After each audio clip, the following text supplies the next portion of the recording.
Let's grab a chair and so the two of you can sit there. Welcome back, everybody. This is still the Committee on General and Housing.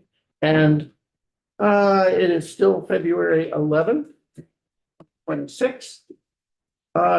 One of the functions that this committee and every committee in the House has is to provide a letter of advice to the Appropriations Committee and tell them, as the agencies that we deal with, what do we have priorities, commentary, et cetera. And that letter is due next Friday. And so we will be hearing from the agencies that are relevant to our housing mission or our labor mission. And we do not control their budget. That is done by the Appropriations Committee, but the Appropriations Committee looks to us for advice. I can tell you from my own experience on the Appropriations Committee, they cover the entire state budget. So that means that they rely heavily on an individual who is assigned to this on their committee, who is in turn overwhelmed. And so advice from us is of importance. So we're going to start the effort today with VHCB and hear from their people. Would you like to introduce yourselves and take it away? For the record, Gus Seelig, Executive Director for the Housing Conservation Board. And Polly Major, I'm the Director of Policy and Special Projects for the Vermont Housing and Conservation Board.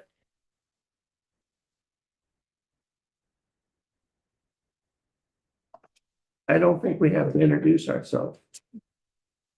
I think we do know all of you at this point. Thank you so much for having us in this morning. We're here, as the chair said, to talk about our budget. And in talking about our budget, we want to talk about catalytic impact of our programs, the results that you're getting. That catalytic impact is on people, it's on communities, and there's also benefit to the state budget by building housing and avoiding other costs, such as the costs in the VA program, the costs in our hospitals, the costs in the correction system. People don't have that. We want to specifically touch on leverage and talk about who we're targeting for assistance, and we'll touch a little bit just with one slide on the board's broad mission. I know this afternoon you've got a meeting with your colleagues in the Human Services Committee. We'll talk very briefly about that as well. Just as an overview of where we've been, we have gotten a huge amount, more than I would have ever imagined, and I have a vivid imagination since the pandemic began, of resources to invest all over the state. That's touched 5,600 homes so far. We'll talk about that a little bit. But what is happening today, as the budget has tightened, is that developers are beginning to get more careful about where they'll spend money and how much risk they'll take if they don't have a project they're ever going to get done. And there are still great opportunities all over the state that really can be realized. So a piece of appropriating funds is one of sending a signal to the development community that will get them to take risks and get stuff underway that might otherwise not. This very first slide, just if you walk over to Main Street in Montpelier, down Fort Street, you see all those parking. Big federal building that's been empty since the flood of 23. There's a commission in Montpelier on the question of resilience, how they're going to bounce back. They've been in negotiation or discussion with the feds about buying that building. That would not be a good site for housing, but the parking lot behind it and some of the additional parking lots would be available. Just the parking lot behind it would accommodate, they think, 80 to 90 homes if you build a 4-story building. So there's potential lots of places without sprawling out into the countryside that we can build. We visited in Chester this summer, and I understand there's a site that might accommodate as many as 100 homes right near the high school. So there are opportunities all over the state, and the larger the signal that is sent, the better. We are in support of the recommendation for base funding that the governor's made. We did discuss one-time funding. There is no one-time funding for VHCB in this year's budget. And with that,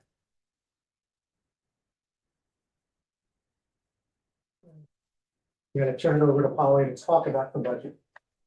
So here's an overview of the governor's recommendation for VHCD's budget and how it compares to last year just as a reminder for the committee, VHCD's base funding comes from the property transfer tax. In our statute, it assigns 50% of the property transfer tax receipts to VHCD as our kind of trust fund to invest in both housing and conservation.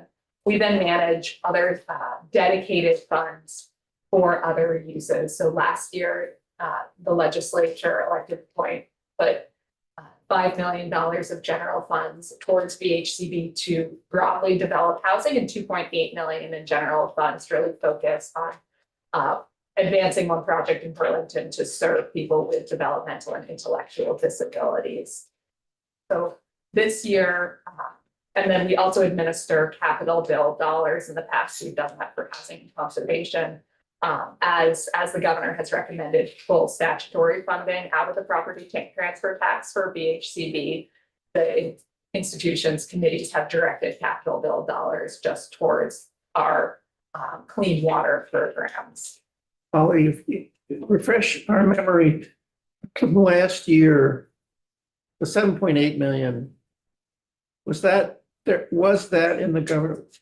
Was there any amount in the governor's budget, or did it come out of the House and Senate? There was not any in the governor's budget. The governor did recommend full statutory funding for the property transfer tax, so not one-time dollars for VHCB. Then the House Appropriations Committee added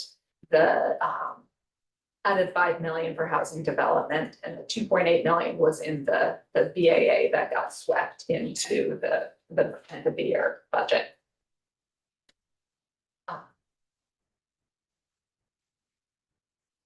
So moving forward this year, it's full statutory funding for our base budget, and then that capital bill funding as well. We are often in here on housing, so I just want to touch on where else is the board dedicating funding? And our conservation. These guys have no shame. Well, proud. Very proud. And we are proud of the work we do. And so we see our conservation programs, as I think the chair has experienced, really bolstering the rural economy. We see many conservation projects with these outdoor recreation benefits. Our board just did an award with the Vermont Land Trust and Vermont Adaptive to get Vermont Adaptive its first home base in Rochester and help that organization really expand its mission to serve Vermonters with disabilities, serve disabled veterans, and we're proud of the work that the conservation mission does there. I am not a Calais resident here, so maybe if Gus would like to say a word about Calais. Well, I think this store, which the chair may have talked with some of you, is a really complicated project. $2.7 million to bring a store back. It's not you they're laughing at. It would not have been done but for his determination. There are 3 apartments in it. So, usually what we're doing is 20 units or more.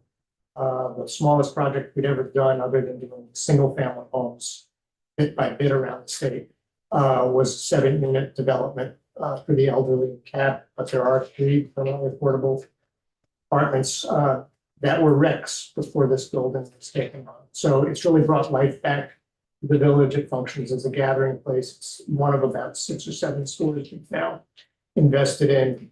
Our board was visiting in Brandon last year to a library that finally we provided a grant to as they were redeveloping. And there was a disabled person who'd always just been able to get to the front door, and now he had, because they put an elevator in, has full access to the library. So we do this kind of work all over the state. And I just want to note, because it was so moving when Vermont Adaptive came to our board to make their pitch. And I think that's just think about conservation, and sometimes it doesn't hit, but we're trying to use it really to strengthen rural communities and to bring services to Vermonters as well. I would add that in terms of just flexibility, one of the big problems you have when you start a project of any size, unless you are a really experienced developer, but if you're completely inexperienced, like we were in the general store case, you don't have any money to hire anyone to advise you. So you're kind of stuck. And VHCB has this program called Ready, which essentially allows, I mean, they'll give you $5,000 or something like that on that order in a week or two. I mean, just very quickly. And we were able to use that to begin to hire the expertise we needed, which then got us our next grant for in excess of $100,000. So that's an example. They also have a program that's just about lead paint, and we use that program. So there's a lot. It's not, they don't just invest directly in housing.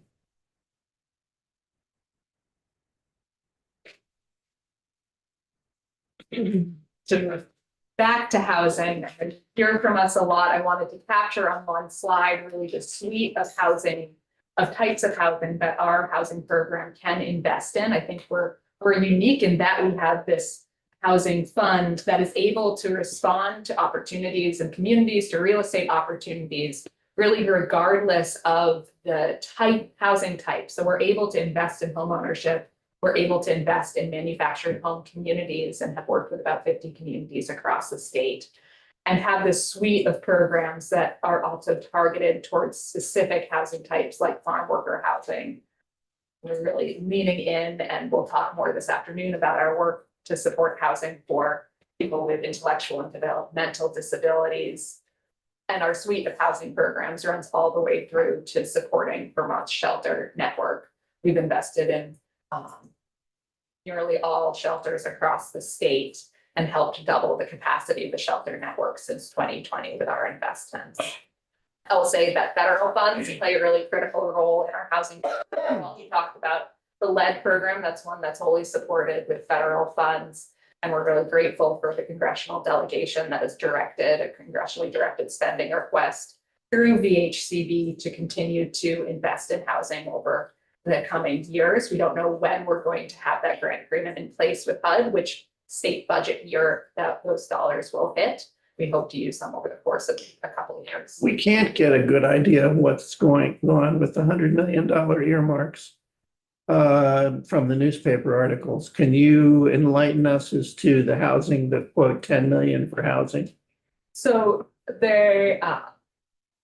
so I can't speak to all the project specific investments through the state. I can get you the link to the list in the appropriations bill.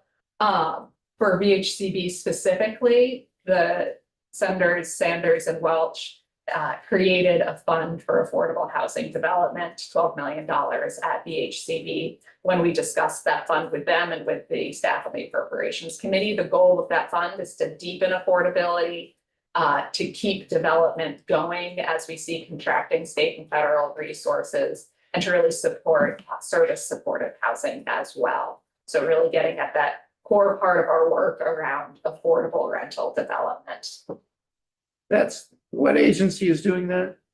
So it's through HUD Through HUD to to VHCB. VHCB? Yes. Yeah, okay.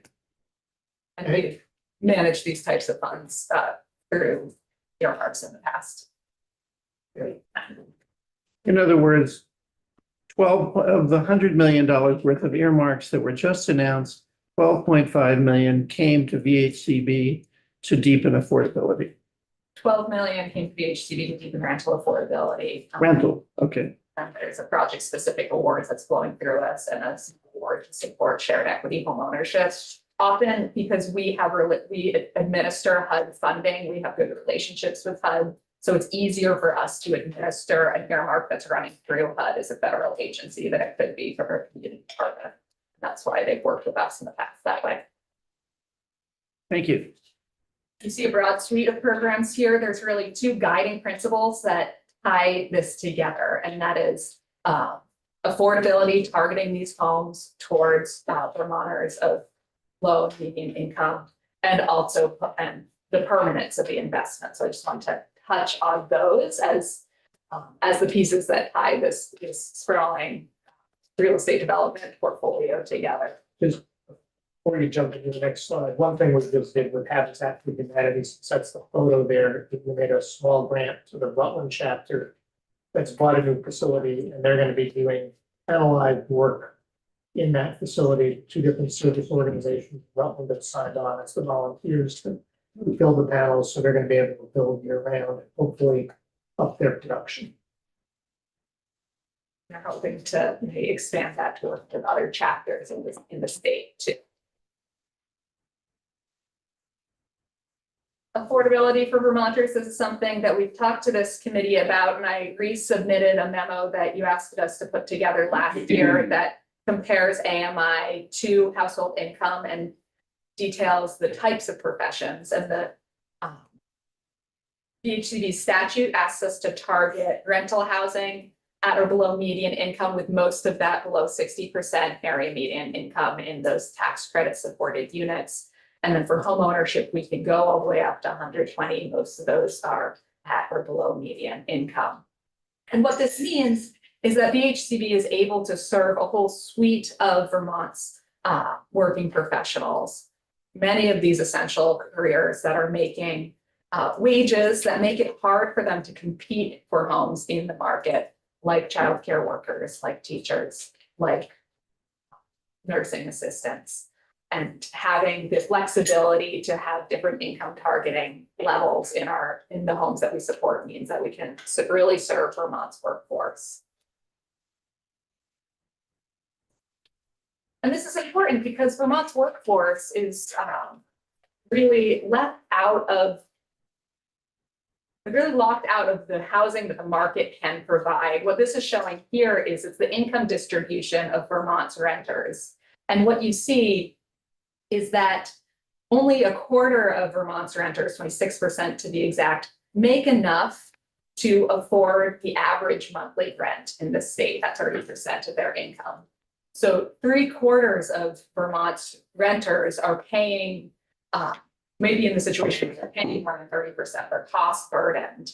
And so as we're trying to meet the housing targets of the state, it's really important that we are building housing that Vermonters can afford, and because of the cost to build that we are seeing needs subsidy. The other kind of guiding principle we have behind our housing programs is permanent affordability. I know you've heard us talk about this in the past. And this is really a policy aimed at preventing displacement, preventing someone from facing rising housing costs that mean they can no longer afford their home and they need to move, or they might find themselves homeless, as this woman, Roxy, did. She worked through her career in health services. She was a lifelong St. Albans resident, and she ended up at the end of her career homeless for 3 years. We invested in a building, Reed Commons, through Cathedral Square, that's for older Vermonters, and she was able to come into that home, get a home there, and she's not going to face those rent increases that means that she would be homeless again. And she said when she walked through her door for the first time that she felt peace of mind. And I think a piece of that peace of mind is knowing that she can stay there as long as she needs, because it is permanently affordable. The other benefit of permanent affordability is we've invested in these homes over time. We've helped create this portfolio for the state of Vermont.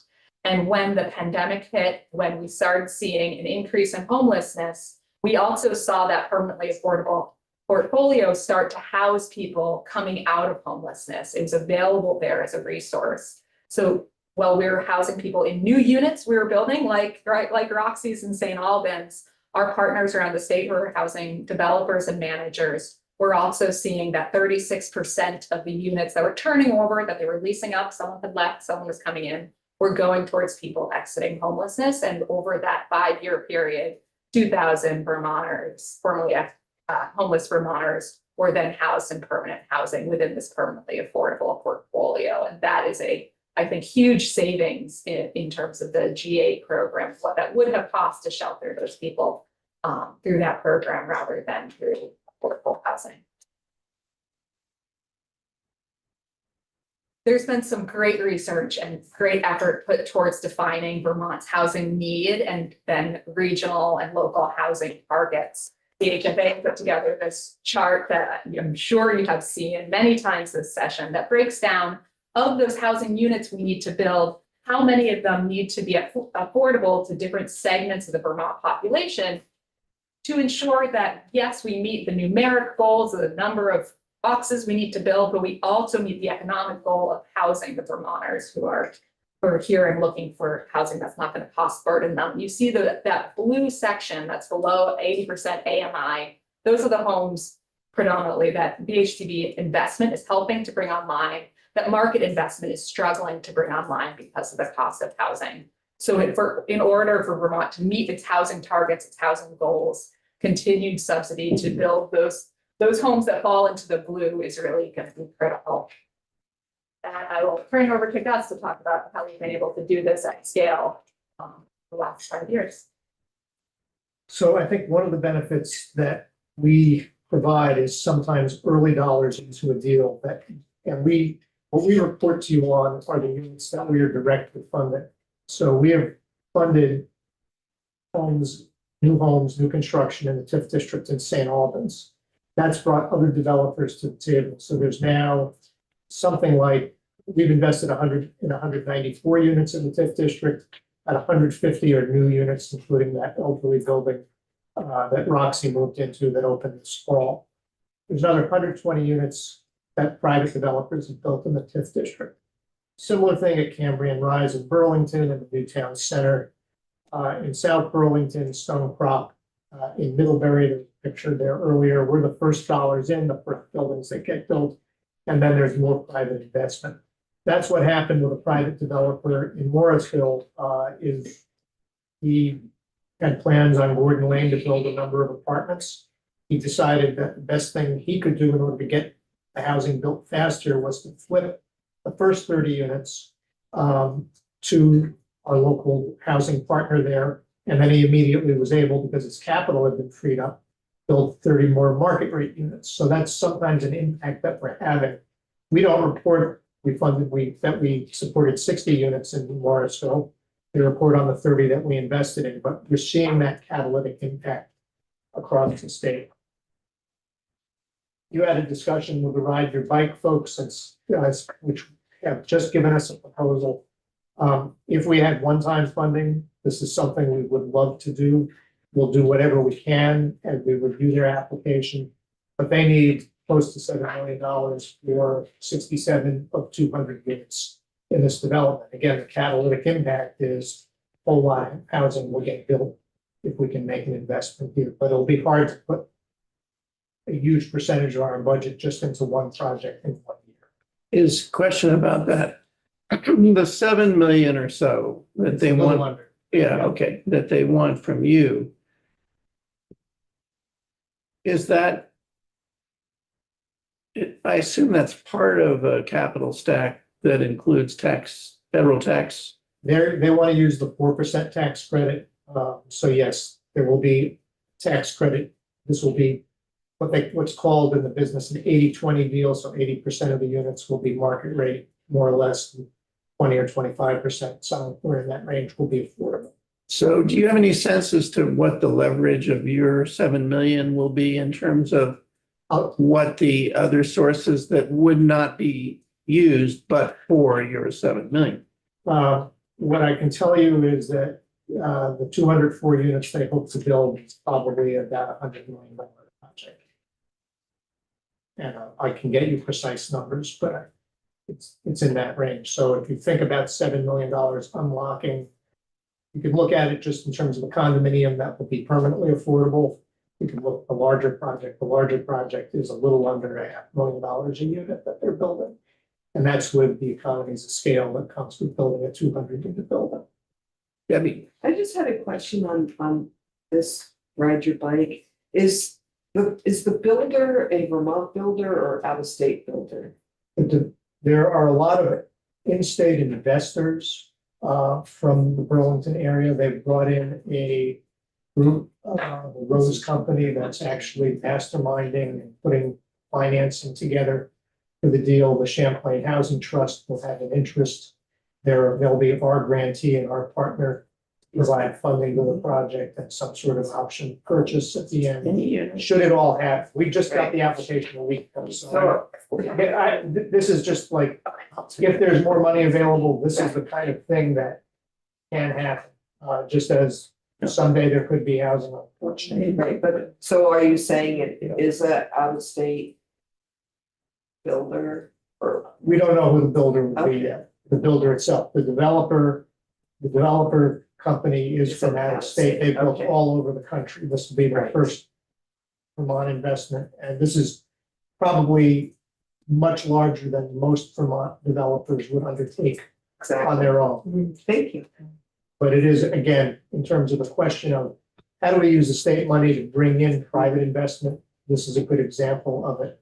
I would imagine the contractors will be Vermont-based. Okay. I will add, that from my own experience, this is not atypical. In other words, when you want a major project of this size, the developers tend to be national entities that specialize in this. And they come in as a partner and they actually very often hire a whole suite of local entities or governmental agencies and sort of create this local thing that they do. And then when it's done, and then they move on to some other city and do it all over again. Were they in, did we heard from? Yes. Yes, they were here. And the developer, remember the guy, I've forgotten the name of the developer. The developer is, a national company. Yeah. And but the local partner, the tall blonde guy was, from here, Burlington, it was his vision. Yeah. Whatever his name was, I can't remember.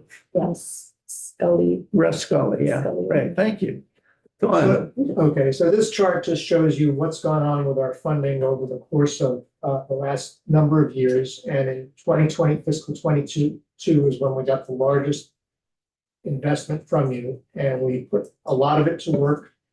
A little bit of a tail off in 23 because people had so much more than they expected.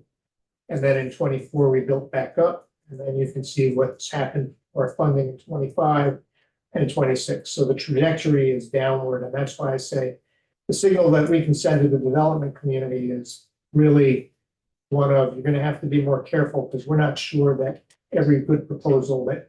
we are sure that not every good proposal that you give us is gonna be able to get funded in the next year or even 2 years as the budget tightens. The dark blue is the state, right? Dark blue is the state funding. So this is what was accomplished over the course of the pandemic. So as I said, we're up past 5,600 homes and apartments. We'll add another 100 or so as we spend down the final dollars. There's been a lot of discussion about cost. It's a really important issue. It's one that keeps me up at night. But again, to the question of leverage, we're investing on average across all of these activities from home ownership to home access to lead paint to building shelters, $80,000 per unit. It is true that if you want to build multifamily housing, you're going to spend, or a single family home, you're going to likely be approaching 500,000 or north of it. So some activities are less expensive than others. We converted 12 hotels to either apartments or to shelters. We did that. And our work over the pandemic was, at least as of a year ago, averaged about 335,000 units for multifamily housing, but the costs continue to go up. So that's a big concern. But what we are trying to do, again, is to leverage the state's money to bring other investments to the team. You've heard Maura Collins talk about 4% tax credit. So this chart shows you the average investment using the 9% credit and the 4% credit. And what you see here is the orange is equity from investors in that 9% credit, and equity on the other side of the chart from the 4% credit, which yields significantly less. So the 9% credit on average is covering 60% of a deal or a little bit more. 4% credit is generally covering 30 to 33% of the cost of the deal. So what has to happen there is it needs more money from other places to work. And that's what the blue is our investment to make those happen. The virtue of using the 4% credit is for Vermont, it's virtually unlimited. So in essence, when we can't use it, we're leaving equity on the table. We're leaving investment that could come to Vermont on the table. Most of the investments have come through banks. In the old days, when I started this work, most of the banks were Vermont banks. That's changed. They're now multi-state national banks. but they are still bringing their investment here. One of the reasons that Evernorth was created was to provide both the technical capacity to bring those investments to Vermont and to bring them to rural communities that one would call underbanked. So, if you're in the Northeast Kingdom, there are two local banks. They're both excellent, and there's a maximum amount they can invest in tax credits. So it takes other investors to keep those dollars flowing in. And that's one of the reasons Evernorth was created, first as a Vermont entity, it's Housing Vermont. Then a few years ago, they merged with a counterpart in Maine to cover the whole Northeast here. And that's proven successful in terms of increasing the amount of equity flowing into Vermont. We would not have gotten as much done over the pandemic without their ability to bring the investment into Vermont. This just shows you 4% deals from 2020 forward. And so it's over 1,000 units, 821 new, 22 communities served. These are a couple projects that are at either end of the state using tax credits. Ben High in Bennington was vacant for more than 30 years. Several people bought it, failed at developing it. The pandemic came, a local developer and the community really said, this is really important. Yeah, this thing right in the center of town, rotting away. The community put up $3 million of its own tax dollars to make this happen. You actually had a special appropriation last year for it. We were the first investors here, first official support for the project. There's a lot of, and the governor's been very big on this one. Sacred Heart is using the 4% tax credit. They're about to finish a phase 1 investment there. Phase 2, we just funded a few weeks ago, so their numbers, another 30 units are not included in these totals. The community is really, the Newport community is really excited.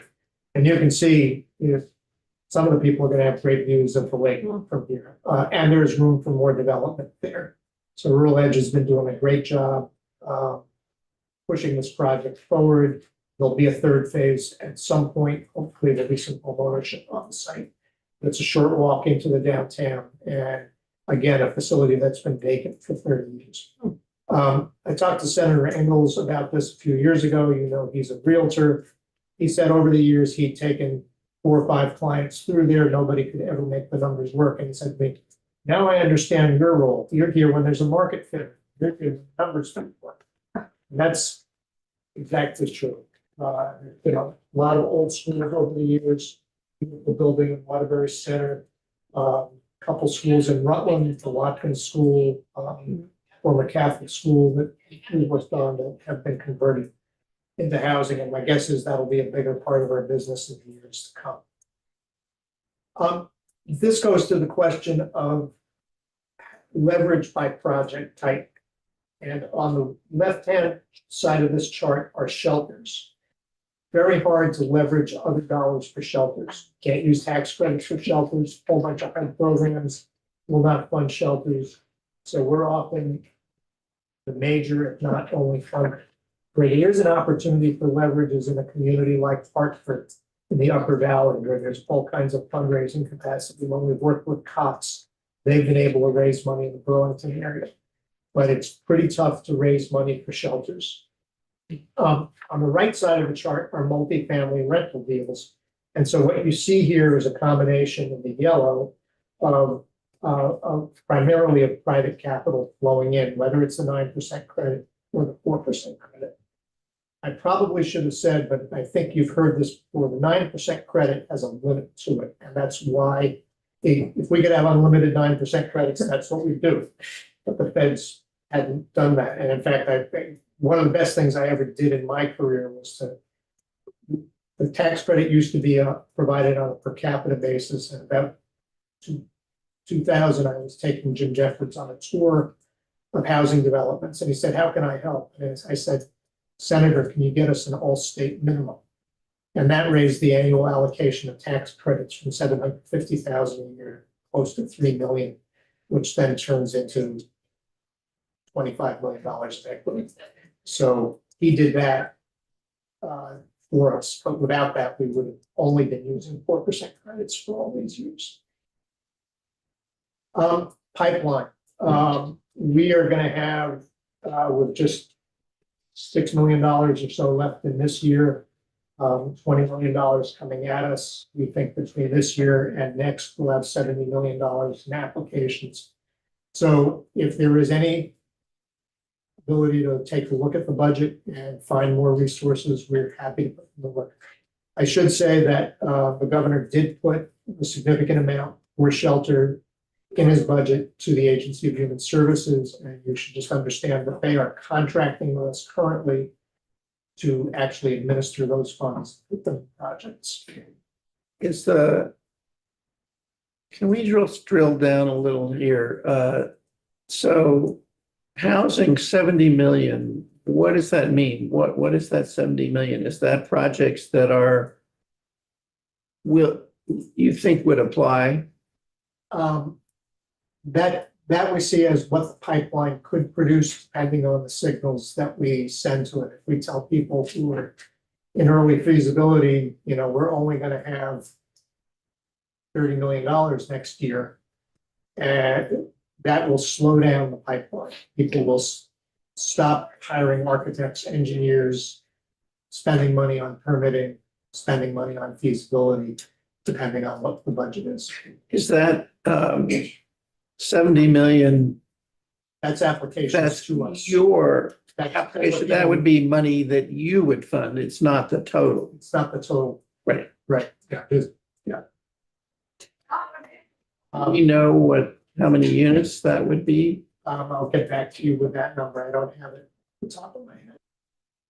So in other words, if you had it, someone wrote you a check tomorrow from the state treasury for another, well, for your housing part of your budget, because how much of, I guess, let me start this way, of your base funding, how much goes for housing and how much goes for? So the statute asks us to balance the funds. We, during the pandemic, when there was a lot of one-time money, we were at about 50-50. We, the board discussion, so far has been to go up to 65% this coming year. That's what we're at. For housing, yeah. For housing, but we do, when the budget is all finally done, and we visited with you and your colleagues in the various other committees from ag and natural and environment to human services here, the appropriators will have a further discussion about whether 65 is the exact amount they want to stick with, but that's our current target. And I just want to clarify that that is for the Housing and Conservation Trust Fund funded out of the property transfer Right, tax, right. not 65% of all state funds coming to VHC. Right. It's one-time housing for one-time general fund for housing is Right. just that, for housing out of that equation. But I'm just trying to make sense of the 70 million. So to do some primitive math, 65% of your base funding is, It would be around $24 million, but we do have some operating costs. so let's say roughly 20 million. So you've got 20 million to play with. And you could do 70 million worth of work. So what's missing is 50 million bucks. And I can't imagine that you or the appropriators can place that. Yeah, What I can tell you is that our one-time ask to the administration is $12 million to be divided $3 million for shelter, which they have more than covered with their AHS request, $3 million for IDD, which we'll be discussing this afternoon, and $6 million as a general appropriation. So the one time last year for housing in general was $5 million. right. Okay, thank you.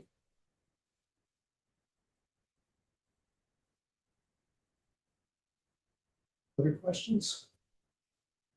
This last picture, this architect's rendering comes out of a design competition that the Home Loan Bank puts on that Rural Edge participated in. So students across architecture and real estate programs help to design this thing and for workforce housing up in Jay. That's awesome. Questions? So in sum, Oh, we just said it, it looks like about 20 million, a little more maybe, of the money that is proposed in your base funding is and then you asked for 12. You got 0 in the governor's, but Governor did put money in for shelter. Oh, the shelter. Not through us. yeah, okay. And the pipeline could be up to a total of 70 million.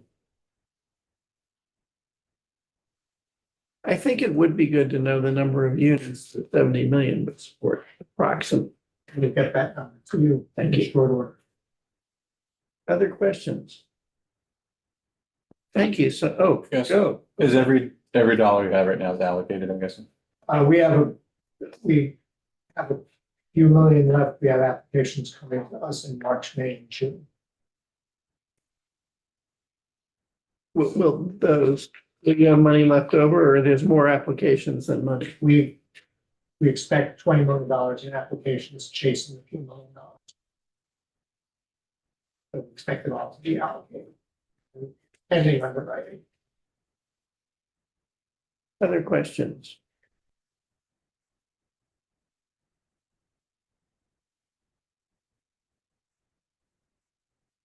All right. Thank you so for much. tonight. Before we go offline, we will reconvene at 1 o'clock in room 10 for a joint hearing, the Council Committee on Human Services. And it's concerning the road home, a report on the road home. The report on the road home is the report that came out of S1 or whatever. Thing 69 last year. We haven't heard a report on it And yet. is that, I think, on developmental Right. intellectual and developmental Right. disabilities, right? Mhm. Okay, I think we are adjourned. We can go offline. Thank you.